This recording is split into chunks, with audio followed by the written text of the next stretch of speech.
একদিন গজমানিক আর বন্ধুমানিক কসাই পালঙ্কের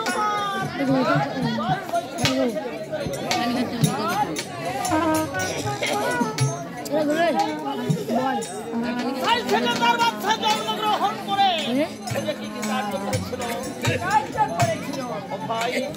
ওই পাতাল করে প্রহরী কন্যা তোর বিবিকে করেছিল স্বাধীন। তার ওরা সেই তিনটি পুত্র সন্তান জন্মগ্রহণ করেছিল। ও ভাই তাদের কি কি নাম রক্ষা করেছিল?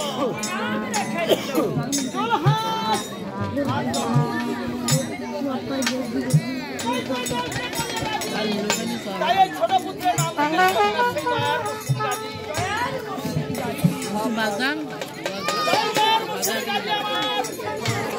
ওই মসজিদে নামাজ পড়ছে। আরে 18,000 পীর পয়গম্বরের নাম আমার গাজী বলেছেন। তাই দয়ার গাজী আমার এই খেলায় খেলতে হঠাৎ মনে পড়ে গেছে সেই দিন বন্ধু বাড়ি চলার কথা। দয়ার গাজী আমার এই আবু জমনকে সে কিরূপ ভাবে প্রভাব দিচ্ছে, কিরূপ ভাবে প্রভাব দিচ্ছে, কিরূপ ভাবে